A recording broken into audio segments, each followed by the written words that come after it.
Friends, part 3లో రావణుడి లంకా నగర ప్రవేశానికి సంబంధించిన విషయాలు చూసాం. ఇక ఈ ఎపిసోడ్లో వేదవతి శాపానికి తను ఎలా గురయ్యాడో చూద్దాం. అసలు ఈ వేదవతి ఎవరు? ఆమె రావణుడిని ఎందుకు శపించింది? ఇలాంటి ఇంట్రెస్టింగ్ విషయాలు తెలుసుకోవాలంటే వీడియోని స్కిప్ చేయకుండా లాస్ట్ వరకు చూడండి. రావణుడు కుబేరుడిపై విజయం సాధించి పుష్పక విమానాన్ని తీసుకొని దానిలో ఎక్కి శరవణానికి వెళ్ళాడు. ఆ కొండ బంగారు రంగులో వెలిగిపోతూ రెండో సూర్యుడిలాగా ఉంది. దానిపైకి వచ్చేసరికి పుష్పక గమనం మాని ఆకాశంలో అలాగే నిలిచిపోయింది. అది చూసి రావణుడు కోరిన ప్రకారం నడిచే ఈ విమానం ఎందుకిలా ఆగిపోయి ఉంటుంది అని వెంట ఉన్న తన మంత్రులను అడిగాడు. ఇంతలోనే మహాబలుడైన నంది వచ్చి రావణుడితో, దశగ్రీవ, వెంటనే వెనక్కు వెళ్ళిపో. ఈ పర్వతం మీద శివుడు క్రీడిస్తున్నాడు. సుపర్ణులు, నాగులు, యక్షులు, దైత్యులు, దానవులు, రాక్షసులు, ఏ ఇతర ప్రాణులు ఈ పర్వతం మీదికి రారాదు అని అన్నాడు. ఈ మాటలు వినగానే రావణుడు ఆగ్రహవేశంతో చలించిపోతూ, శంకరుడు ఎవడు అంటూ వేగంగా విమానం దిగి కొండ కిందికి వచ్చాడు. అక్కడ అతనికి శివుడు, ఆయనకు కొద్ది దూరంలో శూలం పట్టుకుని సాక్షాత్తు రెండవ శివుడిలా నిలబడి ఉన్న నందీశ్వరుడు కనిపించాడు. నందీశ్వరుడి వానరముఖం చూసి రావణుడు మేఘం గర్జించినట్టుగా పగలబడి నవ్వాడు. అపర శంకరుడైన నంది రావణుడి నవ్వుకు కోపించి, నా కోతిముఖం చూసి నవ్వావు గనక నా రూపమే కలిగి నాతో సమానమైన శక్తి గల వానరులు నిన్ను, నీ కులాన్ని తప్పక నిర్మూలిస్తారు అని శపించాడు. రావణుడు నిర్లక్ష్యంగా పర్వతాన్ని సమీపించి నందితో, నా విమానాన్ని ఆపిన ఈ పర్వతాన్నే ఇప్పుడు పెకిలించేస్తాను అంటూ తన చేతులను పర్వతం కిందికి దూర్చి ఆ పర్వతాన్ని ఎత్తసాగాడు. పర్వతం సంచలించి పైకి లేచింది. శివుడిదంతా చూసి చిరునవ్వు నవ్వి తన కాలి బొటనవేలితో పర్వతాన్ని కొద్దిగా నొక్కాడు. దానితో రావణుడి చేతులు కొండ కింద చిక్కుకొని నలిగిపోయాయి. ఆ బాధకు రావణుడు మహాదారుణంగా ఆక్రోశించాడు. రావణుడి మంత్రులు నిర్ఘాంతపోయారు. వాళ్ళు రావణుడితో, రాజా, శంకరుణ్ణి తృప్తి చేయి, ఆయన తప్ప మరేదికు కనబడదు, ఆయనను స్తోత్రం చేయి అని సలహా ఇచ్చారు. రావణుడు బాధతో ఏడుస్తూనే శివుణ్ణి స్తోత్రం చేశాడు.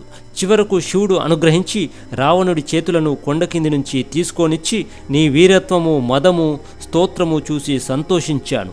నీ చేతులు నలిగినప్పుడు నీవు చేసిన దారుణమైన ధ్వనిని బట్టి ఇక ముందు నీకు రావణుడు అనే పేరు సార్థకంగా ఉంటుంది. ఇక నీవు నీ ఇష్టం వచ్చిన చోటికి వెళ్ళు అని అన్నాడు. అప్పుడు రావణుడు, మహాదేవ, నీకు నాపై తృప్తి కలిగిన పక్షంలో నేను కోరేది అనుగ్రహించు. నేను ఇదివరకే దేవతలు మొదలైన వారి చేత చావు లేకుండా వరం పొంది ఉన్నాను. అల్పులైన మానవులను నేను అసలు లక్ష్య పెట్టను. బ్రహ్మదేవుడు నాకు దీర్ఘాయువు కూడా ఇచ్చాడు. నేను నీ నుంచి మిగిలిన నా ఆయువును ఒక ఆయుధాన్ని వేడుతున్నాను. దయచేసి వాటిని అనుగ్రహించు అని అన్నాడు. శివుడు రావణుడికి ఆయుష్శేషాన్ని, చంద్రహాసమనే ఖడ్గాన్నిస్తూ, ఈ ఖడ్గాన్ని ఎన్నడూ అవమానించకు. ఏనాడు దీనికి అవమానం జరిగితే అది అప్పుడే నిశ్చయంగా నా దగ్గరికి తిరిగి వస్తుంది అని అన్నాడు. ఈ విధంగా శివుడి చేత వరాలు పొంది రావణుడు తన పుష్పకం ఎక్కి భూమి అంతటా సంచరిస్తూ వీరులైన రాజులందరినీ క్షోభ పెట్టాడు. పరాక్రమ సంపన్నులు అతనితో యుద్ధాలు చేసి నశించారు. తెలివిగల వాళ్ళు అతన్ని గెలవలేమని తెలుసుకొని ఓటమి ఒప్పుకొని అతనికి లొంగిపోయారు. అలా లోక సంచారం చేస్తూ రావణుడు ఒకసారి హిమాలయానికి వెళ్ళి అక్కడ ఒక దేవస్త్రీ లాంటి రూపవతిని చూశాడు. ఆమె ఋషుల్లాగా తపోదీక్షలో ఉంది. రావణుడు ఆమె సౌందర్యానికి సమ్మోహితుడై, సుందరి, ఈ యవ్వనంలో తపస్సు పెట్టుకున్నావేమిటి? నీ అందం చూసి పురుషులు సమ్మోహితులవుతారు గదా, ఎందుకీ కఠిన వ్రతమని అడిగాడు. ఆమె రావణుడికి తన వృత్తాంతం ఈ విధంగా చెప్పింది. బృహస్పతి కొడుకైన కుశధ్వజుడు నా తండ్రి. నా పేరు వేదవతి. అనేక మంది దేవతలు, గంధర్వులు, యక్షులు, రాక్షసులు మా తండ్రి వద్దకు వచ్చి నన్ను తమకిచ్చి పెళ్లి చేయమని కోరారు. కానీ మా తండ్రి ఒప్పుకోలేదు. కారణమేమిటంటే ఆయనకు విష్ణుమూర్తినే తన అల్లుడిగా చేసుకోవాలనే కోరిక ఉండేది. ఈ సంగతి తెలిసి దంభుడనే రాక్షసుడు ఒక రాత్రి మా తండ్రి నిద్రపోతుండగా వచ్చి ఆయన్ను చంపేశాడు. మా అమ్మ ఆయనతో పాటు సహగమనం చేసింది. నేను మా తండ్రి కోరికను పూర్తి చేసే ఉద్దేశంతో విష్ణువునే నా భర్తగా మనసులో భావించుకుని తపస్సు చేస్తున్నాను. కనుక రావణాసుర, ఇక నీవు వెళ్ళవచ్చు అనంది. ఈ మాటలు విని రావణుడు మోహావేశపరుడై విమానం నుంచి దిగి, అమ్మాయి, పొగరెక్కి నీ మనస్సు వికటించింది, లేకపోతే త్రిలోక సుందరివై ఉండి నీ యవ్వనమిలా పాడు చేసుకుంటావా? నేను దశగ్రీవుణ్ణి, లంకాధిపతిని. నా భార్యవై సమస్త భోగాలు అనుభవించు. విష్ణువు ఎవడు? నాకున్న తపస్సు, భోగాలు, బలము వాడికున్నాయా అని అన్నాడు. నీకేమాత్రమైనా బుద్ధి ఉంటే దేవాదిదేవుడైన మహావిష్ణువుని గురించి ఇంత చులకనగా మాట్లాడవు అని అంది వేదవతి. వెంటనే రావణుడు ఆమె జుట్టు పట్టుకున్నాడు. వేదవతి కోపావేశంతో తన చేతులను కత్తుల్లాగా చేసి తన జుట్టును కోసేసింది. తన క్రోధాగ్నితో రావణుణ్ణి దహించేదానిలాగా అయిపోయి వేదవతి అగ్నిని ప్రజ్వలింపజేసి రావణుడితో, నీచుడా, నీ చేత అవమానించబడి ఇక జీవించను. ఈ అగ్నిలోపడి ప్రాణాలు వదిలి నిన్ను చంపటానికి అయోనిజనుగాను పతివ్రతునుగాను పుట్టి తీరుతాను అంటూ అగ్నిలో దూకేసింది. ఆ వేదవతి తర్వాతి కాలంలో సీతగా పుట్టి జనకుడి ఇంట పెరిగి రాముడికి భార్య అయి రాముడి బలంతో రావణుడి చావుకు కారకురాలైంది. వేదవతి అగ్నికి ఆహుతైపోయాక రావణుడు తిరిగి పుష్పకం మీద లోక పర్యటన చేస్తూ మరుత్త మహారాజు దేవతలను దగ్గర పెట్టుకొని యజ్ఞం చేస్తున్న చోటికి వచ్చాడు. బృహస్పతి తమ్ముడైన సంవర్తుడు యజ్ఞం చేయిస్తున్నాడు. రావణుని చూస్తూనే అక్కడ చేరిన దిక్పాలకులు భయభ్రాంతులై మారురూపాలు ధరించారు. ఇంద్రుడు నెమలయ్యాడు, యముడు కాకిగా మారాడు, కుబేరుడు తొండరూపాన్ని, వరుణుడు హంసరూపాన్ని ధరించారు. మిగిలిన దేవతలు తలా ఒక జంతు రూపం పొందారు. ఇంతలో రావణుడు నిస్సంకోచంగా యజ్ఞవాటికలో జొరబడి మరుత్తును చూసి, యుద్ధం చేస్తావా, ఓడానని ఒప్పుకుంటావా అని అడిగాడు. నువ్వెవరు అని మరుత్తుడు రావణుణ్ణి అడిగాడు. రావణుడు పెద్దగా నవ్వి, భేష్, రావణుణ్ణి కూడా నీవెరగవా? నా బలపరాక్రమాలను గురించి ఎరగనివాడవు. 3 లోకాల్లోనూ మరొకడు ఉంటాడని అనుకోను. నా అన్నను జయించి నేను విమానం కాజేశాను అని అన్నాడు. ఆ మాట విని మరుత్తు మండిపడుతూ, తండ్రిలాంటి అన్ననే జయించిన నీవెంత ఘనుడవు, అటువంటి దుర్మార్గం చేసి ఇంకా గర్వపడుతున్నావా? కొంచెమాగు, నా బాణాలతో నీ ప్రాణాలు తీస్తాను అని లేచి వెళ్ళి ధనుర్బాణాలు తీసుకున్నాడు. అప్పుడు మరుత్త మహారాజుకు సంవర్తుడు అడ్డుపడి, రాజా, తొందరపడక, నేను చెప్పేది విను. ఈ మహేశ్వర యజ్ఞం మధ్యలో విఘ్నమైతే వంశనాశనం జరుగుతుంది. యజ్ఞదీక్షలో ఉన్న నీవు ఆగ్రహించుటేమిటి? యుద్ధం చేయటమేమిటి? అది అలా ఉంచి యుద్ధంలో ఈ రాక్షసుని ఎలా జయిస్తావు? వాడు దుర్జయుడు అని అన్నాడు. గురువు చెప్పిన మాట విని మరుత్తుడు ధనుర్బాణాలు వదిలేసి తిరిగి యజ్ఞదీక్షలో కూర్చున్నాడు.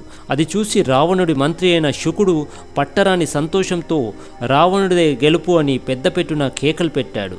రావణుడు తన దారిన తాను వెళ్ళిపోయాడు. తర్వాత దిక్పాలకులు తమ నిజ రూపాలు ధరించి తాము ఏ ప్రాణుల రూపాలు ధరించారో వాటికి వేరువేరుగా వరాలిచ్చారు. అప్పటిదాకా నెమళ్ళు నల్లగా ఉండేవి. ఇంద్రుడు వాటికి అనేక రంగులుండేటట్టు, తన 1000 కళ్ళు వాటి పింఛాలలో అలంకారంగా ఉండేటట్టు, వాటికి ఏమాత్రమూ పాముల భయం లేకుండా ఉండేటట్టు, ఇంద్రుడు పంపే వర్షము వాటికి ఆహ్లాదంగా కలిగించేటట్టు వరమిచ్చాడు. అలాగే యముడు కాకులకు ఏ రోగం లేకుండాను, వాటికి సహజ మృతి లేకుండాను, కాకుల కడుపు నిండితే తన లోకంలో ఉండే పితృదేవతల కడుపులు నిండేటట్టు వరమిచ్చాడు. ఇక వరుణుడు హంసలకు నురుగులాటి దేహకాంతి, జలజీవనము, సుఖప్రదమైన జీవితము ఇచ్చాడు. కుబేరుడు తొండలకు బంగారు వర్ణమిచ్చాడు. రావణుడు లోకమంతా తిరుగుతూ మరుత్త మహారాజును అడిగినట్టే గొప్ప గొప్ప రాజులందరి వద్దకు వెళ్ళి, నాతో యుద్ధం చేస్తావా, ఓడినట్టు ఒప్పుకుంటావా అని అడుగుతూ వచ్చాడు. దుష్యంతుడు, గాధి, గయుడు, పురూరవుడు మొదలైన రాజులందరూ రావణుడికి ఓడినట్టు ఒప్పుకున్నారు. అయోధ్యను పాలిస్తూ ఉండిన అనరణ్య మహారాజు మటుకు రావణుణ్ణి యుద్ధానికి రమ్మన్నాడు. అప్పుడు జరిగిన యుద్ధంలో అనరణ్యుడి సేనలు కార్చిచ్చులో నల్లులు మాడినట్లు మాడి చనిపోయారు. ద్వంద్వయుద్ధంలో అనరణ్యుడి బాణాలు రావణుణ్ణి ఏమీ చేయలేకపోయాయి. రావణుడు తన నెత్తిన చేతితో చరిచేసరికి అనరణ్యుడు రథం నుంచి కిందకి పడిపోయి విలవిలా తన్నుకొని ప్రాణాలు విడుస్తూ తన ఇక్ష్వాకు వంశంలో పుట్టబోయేవాడి చేతిలో రావణుడు చస్తాడని శపించాడు. రావణుడు ఈ విధంగా గగనవిహారం చేస్తూ మానవజాతిని మహాభయపెడుతూ తిరుగుతుండగా ఒకనాడు అతని పుష్పకానికి ఎదురుగా నారదముని మబ్బుల మీదుగా వస్తూ ఎదురయ్యాడు. ఇద్దరూ ఆగి మాట్లాడుకున్నారు. నాయనా రావణ, నీ బలపరాక్రమాలు చూసి ఎంతో సంతోషించాను. కానీ ఒకటి నాకు నచ్చలేదు. దేవతల వల్ల కూడా చావులేని వీరాధివీరుడైన నీవు అల్పులైన మానవుల మీద నీ ప్రతాపం చూపిస్తావేమిటి? అలాంటి వాళ్లతో వీరుడెవడైనా యుద్ధానికి తలపడతాడా? వాళ్ళందరినీ యముడు చంపుతూనే ఉన్నాడు. ఆ యముడితో యుద్ధం చెయ్యి, అతన్ని చంపు. యముణ్ణి చంపితే నరలోకమంతా జయించినట్టే కదా అని అన్నాడు నారదుడు. అయ్యా నారద, నేను ముందు పాతాళాన్ని, తర్వాత స్వర్గాన్ని జయించి 3 లోకాలను స్వాధీనపరుచుకొని తర్వాత సముద్రాన్ని మధించి జరామరణాలు లేకుండా చేసే అమృతం సంపాదించే ఆలోచనలో ఉన్నాను అని అన్నాడు రావణుడు. ఈ పక్కనే ఉన్న యమలోకాన్ని వదిలి ఇంకెక్కడికో పోతానంటావేమిటి? నీవిప్పుడు వెళ్లే దారే అది అని అన్నాడు నారదుడు. రావణుడు కాలమేఘం మెరిసినట్టుగా నవ్వి, చాలా బాగా చెప్పావు నారదా, మంచి సంతోషకరమైన మాట. నేనిప్పుడే బయలుదేరి యమలోకానికి పోతాను. అసలు దిక్పాలకులను నలుగురిని జయించాలని అదివరకే ప్రతిజ్ఞ పట్టాను. ఇప్పుడు వెళ్ళి అన్ని ప్రాణులకు మరణ భయం కలిగించే ఆ యముడి ప్రాణాలు తీస్తాను అని నారదుడికి నమస్కారం చేసి ఆయన వద్ద సెలవు పుచ్చుకొని తన మంత్రులతో సహా దక్షిణ దిక్కుగా బయలుదేరాడు. అన్ని ప్రాణులను చంపే యముడికి చావనేది ఎలా కలుగుతుందో నారదుడికి కొంచెం కూడా అర్థం కాలేదు. ఆ యముణ్ణి రావణుడు ఎలా జయిస్తాడో కళ్ళారా చూడాలని కుతూహలం పట్టి నారదుడు కూడా అక్కడి నుంచి యమపట్టణానికి బయలుదేరాడు. సో ఫ్రెండ్స్, చూశారు కదా వేదవతి యొక్క శాపానికి రావణుడు ఎలా గురయ్యాడు. రావణుడు మహాశివుని చేతిలో భంగపడటం, అదేవిధంగా ఇక్ష్వాకు వంశంలో పుట్టబోయేవాడి చేతిలో రావణుడు చస్తాడని శపించబడడం కూడా ఈ ఎపిసోడ్లో చూసాం. ఇక పార్ట్ 5లో రావణుడు సాక్షాత్తు యముడితో యుద్ధానికి దిగడం, పాతాళలోకానికి వెళ్ళి బలిని సందర్శించడం లాంటి ఇంట్రెస్టింగ్ స్టోరీని చూద్దాం. కనుక ఆ వీడియోని మిస్ కాకుండా చూడండి.